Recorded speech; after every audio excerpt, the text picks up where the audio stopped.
First of all, before the Latin America experience, let's talk about the Latin America history. The Latin American region is composed of countries of the Mexico, Central America, the Caribbean and the whole South America. The Latin America region were the first occupation of Spain and Portugal. They were colonized by these countries. The discovery of the Latin America was done by Columbus. Being colonized by these countries also gave them the culture and inherited by the language. The native of Latin America were called by the colonizers Indians. They built cities in these regions to properly control the natives and the land's resources. As they controlled the natives, they slowly introduced their own culture to them, and the natives adapt these cultures. Years after a war broke out to take their own independence, they took revolutions, and when they took their own freedom, they started to build their own group of countries such as Grand Colombia and United Provinces of South America. Wars continued as they established their own sovereigns. Each country was involved in this, and slowly these countries found the basis for peaceful independence, and the United States took involvement in these affairs as the World War passes and the Latin American countries took a heavy blow on the economy. Until now, the Latin America region is having a hard time by themselves. The current issues in the region of Latin America were a bit serious, since they are heavily influenced by the globalization, and these movements and situations happening around the globe seriously affects the countries in the Latin America. Ever since Christopher Columbus discovered the South America, which is also called the Latin America, they were influenced by the globalization made by Europe, but the Europeans took advantage of them.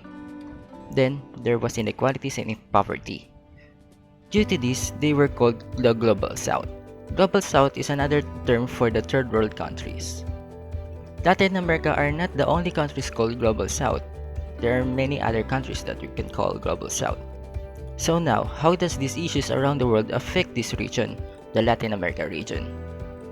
First issue that happened earlier this year was the Britain exit in the European Union, or they call as the Brexit. How does this affect the Latin American region? In the history said that the Europeans were the one who influenced the region in the Latin America, like the countries of Brazil and Chile. The amount of influence and ideas shared to them was in great amounts. The language and the culture were part of it, even the sports, even the governing system. They also have influenced there by the Europeans. But now that the Britain take action of removing or reducing international influence they have with the other countries, they will affect the relationship with the other Latin American regions. These movements can be considered as anti-globalization. The Britain target to be an independent country not binded by the laws within the European Union. The Latin American regions would have less trades and communication with the European countries if these countries will continue and go forward with the anti-globalization movements.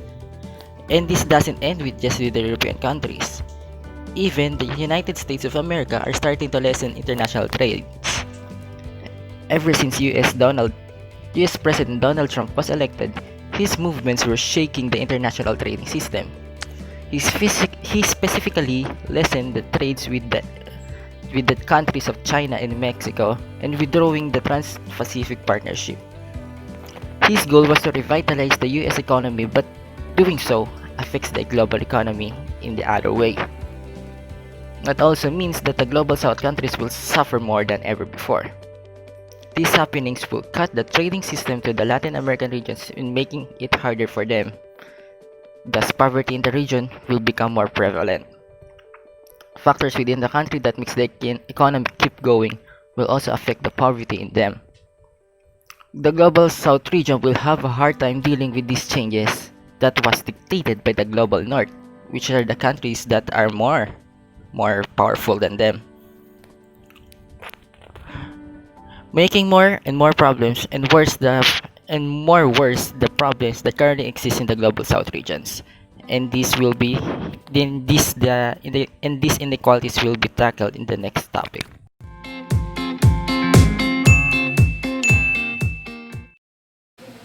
Global inequalities, these refer to the economic differences that exist between countries. More specifically, the differences that exist in the countries that are located in the north and in the south.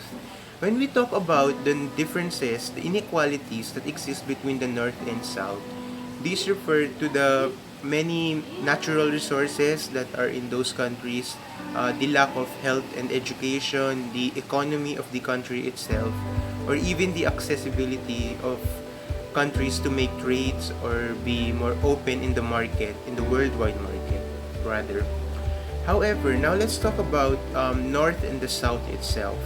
When we talk about North, this is composed of countries that are already developed. These are countries that are rich. And when we talk about the South, these refer to the countries that are very much still developing, very much still trying to get to that next level. And these are considered generally poor countries compared to the North. Now, there is an idea that the rich countries, they continue to get richer and the poor get even more poor. However, I will not be the one to completely dwell on that topic. I will leave that to my fellow reporters.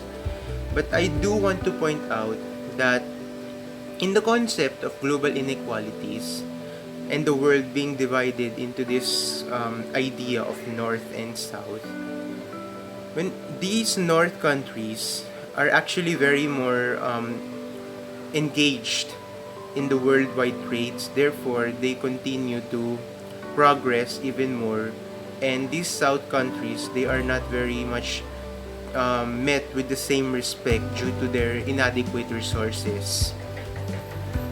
However, now I would like to talk about the four main causes of global inequality. The first is the availability of natural resources.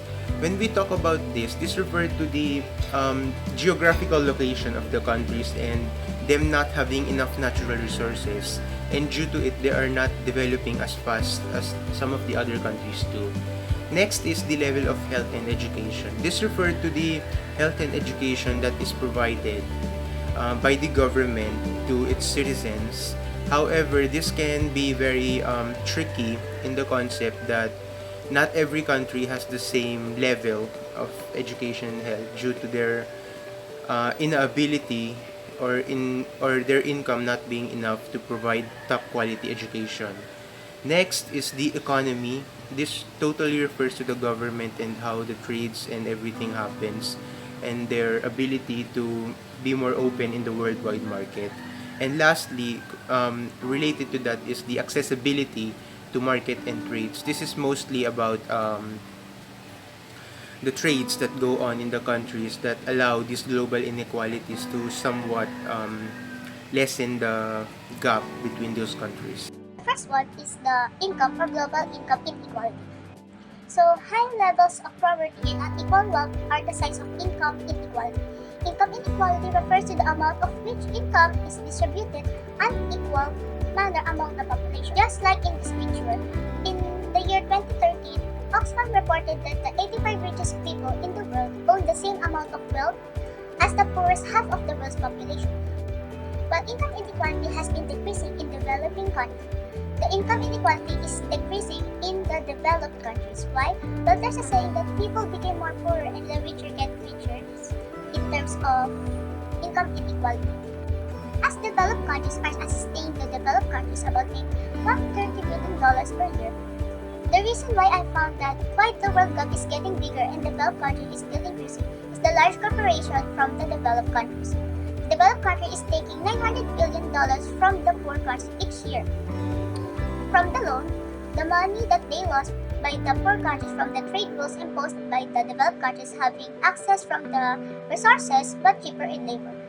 Altogether, developing country is like trading 3 trillion of money for 130 billion each year from the developed countries caused by the large corporations. So, yung developed country is giving $130 billion per year, pero hindi natin napapansin yung mga from their corporations and business, nakakakuha sila ng mas malaki kaysa sa binibigay nila sa atin.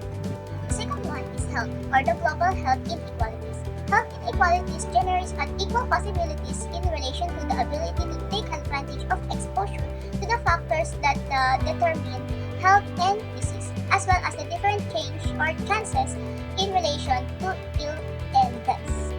Health inequalities can therefore involve in different ways. Health status, for example. Life expectancy is therefore one of the foremost measure of health inequalities and occurrence of health conditions. Let's look at the life expectancy of few countries for babies born in the year 2017. Japan has an average of 85 years old, Canada has 81 years old average, and UK have 80 years average of age. US have 80 and the Pakistan had 68. So kung nakikita kayo, meron tayo mga malalaking gaps or maliliit na gaps in different countries.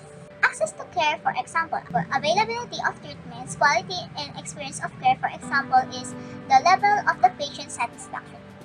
So the next one is the global education inequality or education. Education inequality has a lot to do with the two main inequality, the income and the health. As you can see, having the lower income and have also a lower chance to get schools or school resources, school funds, and books to pay. In health, having a poor health care of the student or the child may give a lot of impact to the one who studies. In other words, based on the status and the inequalities around us, there will be having a bigger and a larger gap of global inequalities. So the richest country or the richer countries are almost all located at the northern hemisphere or in the top. Richer countries are almost located in the northern hemisphere with the expectation of Australia and New Zealand. Poor countries are mostly located at tropical region in the southern hemisphere.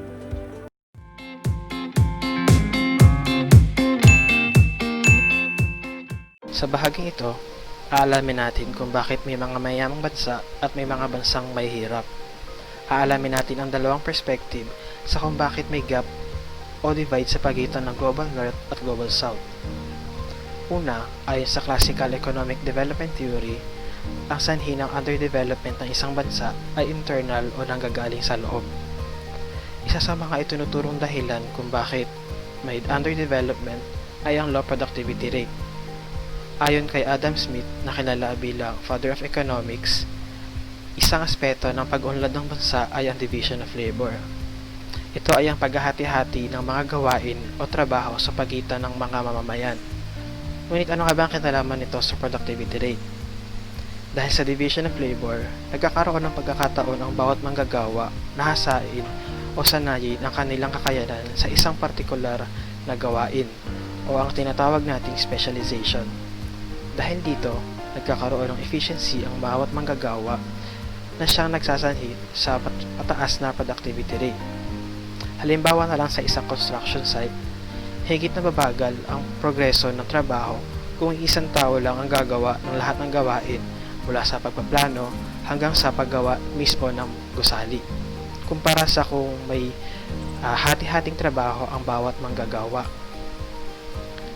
Sa isang bansa, kung mababa ang productivity rate, magsasanhi ito sa mataas na production cost ng goods and services, mababang sweldo, at mababang profit o tubo na siyang dahilan sa pagbagal ng pag-unlad ng ekonomiya ng isang bansa. Isa pa sa mga pangunahing dahilan ng underdevelopment ng isang bansa ay ang kakulangan ng sufficient investment capital. Ayon pa rin sa Theory of Economic Development ni Adam Smith, isa pa sa mga mahalagang aspeto ng pag-unlad ng bansa ay ang accumulation of capital. Ito ay ang pag-i-invest ng pera o ng asset para sa pagpapalago ng inisyal na halaga ng pera. Mahalaga ito dahil mabibigyan nito ng sapat na tools at equipment ang mga manggagawa para sa production ng goods at services. Kung wala ang mga kagamitang ito, gaya ng industrial machineries, agricultural tools at iba pang mga teknolohiya, malayong makamit ang economic development ng isang bansa.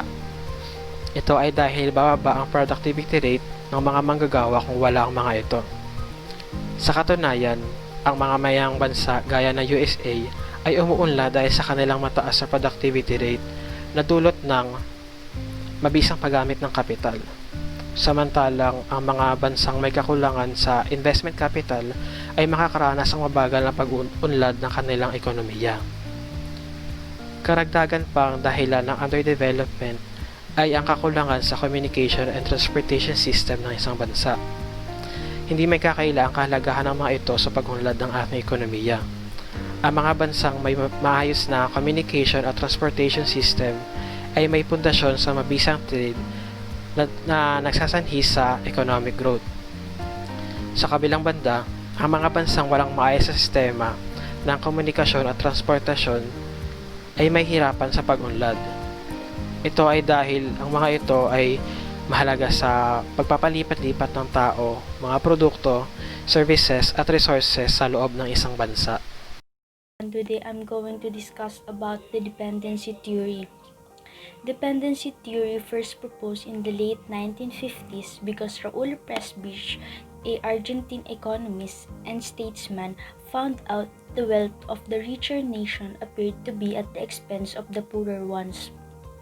Dependency theory became popular in the 1960s and disappeared from the mainstream in the early 1990s. The Global South has been exploited by wealthier and more powerful core states. Sinasabi lang po dito na yung mas mayaman na countries ay tinitake advantage yung dominance nila sa mas mahirap na countries in order for them to benefit from the efforts and labor nung mas poor na country.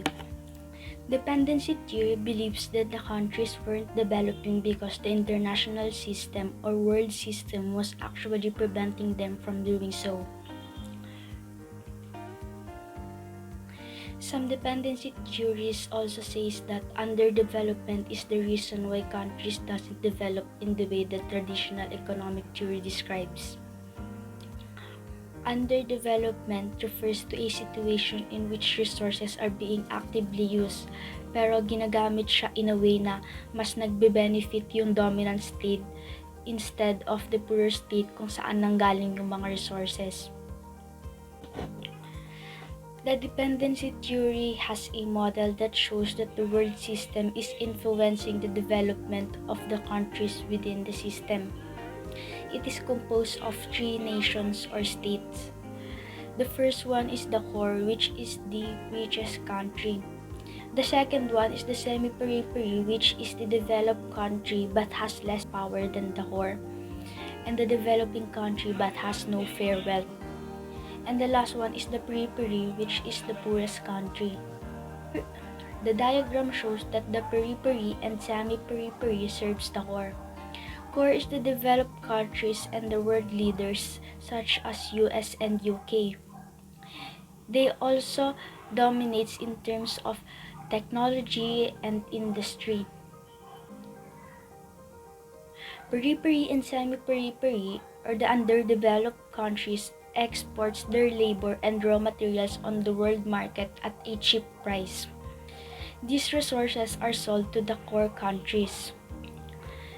And then the core countries transform these resources into a finished goods.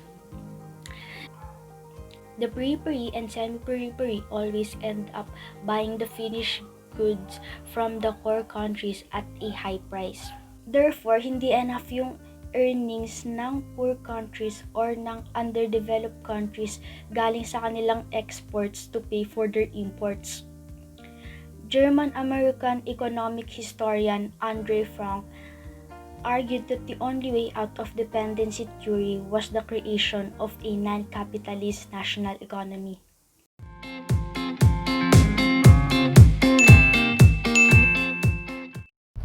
The Global South had to recover from lagging behind the Global North, which is known in the presence of media to be advanced in economy, politics, and industrialization, and many more.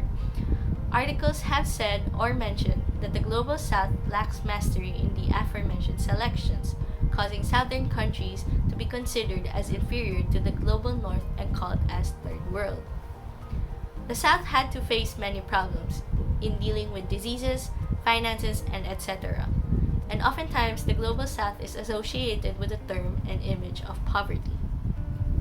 Eventually, the Global South created strategies to solve most of the problems faced by Southern countries, one in which is called SSC or South-South Cooperation, an organization consisting of members who are considered with the term developing countries in the South. It is to unite global Southern countries to cooperate and help one another to resolve each of the main problems faced by the South countries. Deteriorate the image and term poverty or third world usually associated with the Southern countries, an organization that helps voice out one another's issues, all the while invoking independence, freedom among individual countries and members. South-South cooperation developed over time. It started with the main purpose of sharing knowledge and information that can benefit the Southern countries, offering skills and education that need or lack them, providing financial help with one another in building projects and infrastructures, offering resources like medicine, food, and water, having trade agreements, and allocated technologies. With the Global South's continuous growth, it led the South-South cooperation's goals to rise as well, which is to possibly challenge the Global North with its widespread of influences in international politics and increase in the economy.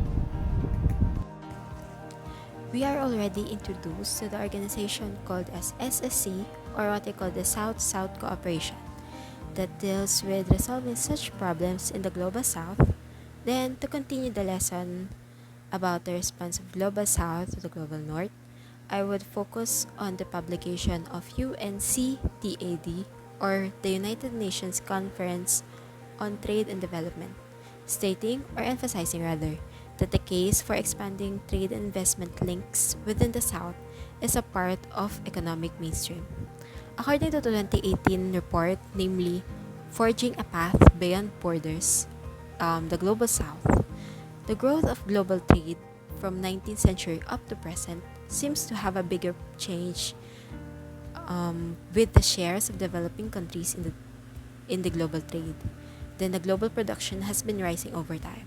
Span from the year 1990s up to the global financial crisis at the year 2008 or 2009, the world trade increases up to more than 6%, with the contribution of South reaching about 50% in 2000s. This acceleration of growth in trade was from few developing countries. Taking a closer look at the Global South, it reveals that the continent Asia alone accounted for 93% of the South-South trade and manufacturers in 2016, while the share of East Asia was 72%.